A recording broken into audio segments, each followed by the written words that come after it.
Good evening. It's Friday the 13th of January and it's time for the news on RIK2. President Nikos Anastasiadis told a news conference in Geneva today that talks on reunifying Cyprus should produce a radical change in the island's security situation.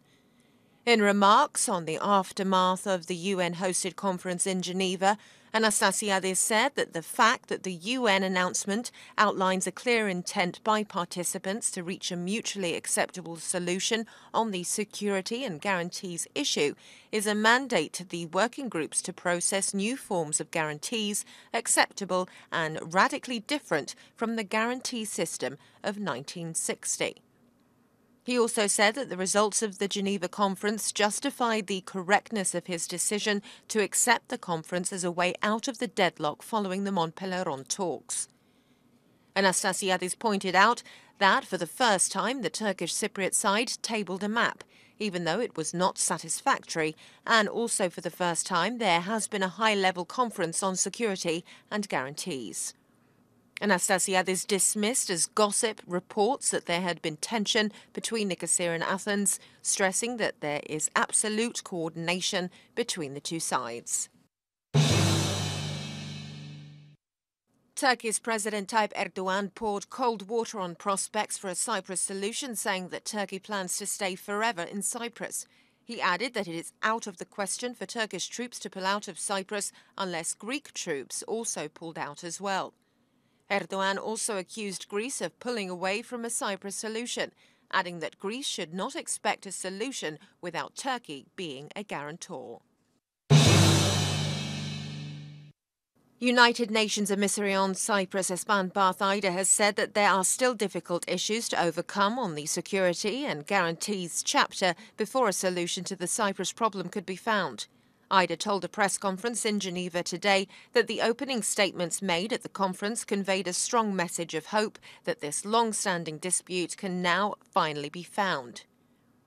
Asked about Erdogan's remarks today that Turkey will remain in Cyprus forever, Ida said that there were some exchanges which were not on substance that might inspire reaction, but added that the United Nations is aware of it. He said that on the whole, the Geneva conference was a success. The Geneva Conference on Cyprus has decided to establish a working group at the level of deputies with the task to identify specific questions and the instruments needed to address them. A statement issued by the conference said that the group will commence its work on January the 18th, adding that the conference itself will continue at a political level immediately thereafter to review the outcome of the working group's discussions. It added that the negotiations on outstanding issues in the other chapters will continue between the two sides in Cyprus. The statement stressed that the participants recognise that this is the time to bring the negotiations to a successful conclusion and that this is a historic opportunity that should not be missed. It also noted that the conference confirmed the full commitment of the three guarantor powers to support reaching a comprehensive settlement. Government spokesman Nikos Christodoulidis has said that after the group of technocrats submits its report, the Geneva conference will reconvene at the political level with the same participants. The spokesman said that no one can predict what the outcome of the technocrats conference will be and when the conference will reconvene at the political level. He also said that there is not a deadline for the work of the technocrats to be completed. Christodoulidis said that no other proposal on security and guarantees except that of President Anastasiadis was submitted at the conference. He said that Anastasiadis and Akinci will continue their negotiations on the 5 chapters related to the internal aspects of the Cyprus issue, but no schedule has been prepared yet. The setting up of a technocratic team to prepare the next meeting on Cyprus was originally announced by Greek Foreign Minister Nikos Gotchas.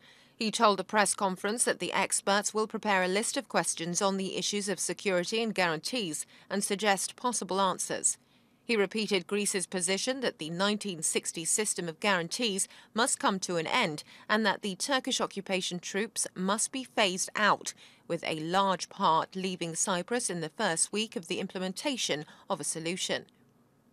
Gochaz also suggested that there must be a deadline for the withdrawal of the rest of the troops. He said that there is a possibility for an agreement on setting up an international group under the UN that will monitor and will submit reports to the UN Security Council for the implementation of decisions.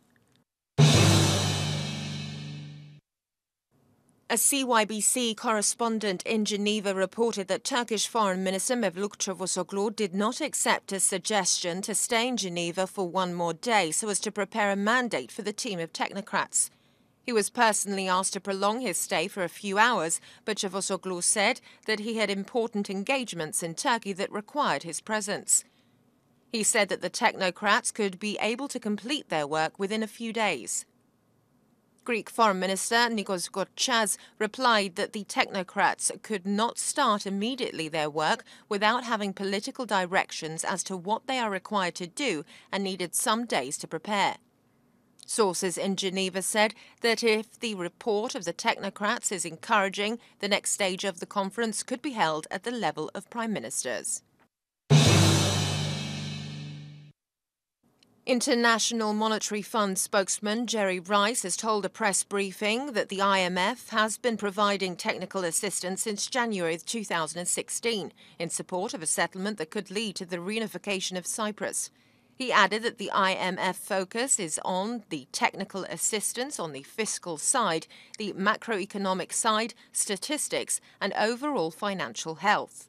The IMF spokesman said the key aspect is to build effective institutions that will develop the full economic potential of a united Cyprus. He said that this will require some streamlining of institutions, underlining procedures and policies with good practice, while also avoiding wasteful duplication. The IMF's resident representative in Cyprus was at the Geneva talks to offer this technical advice on these topics upon request. And now a look at the weather. It will be mostly cloudy tomorrow and there is a possibility of local light rain and snow or sleet over higher ground. Winds will be light northeasterly to southeasterly, force 3, picking up to moderate in the afternoon, force 4. Temperatures will reach 14 Celsius inland, 16 in coastal areas and 4 over the mountains. It will be cloudy at times on Sunday and Monday with the possibility of light rain locally and will become mostly fine on Tuesday. The temperatures will gradually go up. The depth of snow is 95 centimetres on Mount Olympus and 85 centimetres on the Troodos Square. That's all for today. Join us tomorrow again for more news in English. Have a very good evening.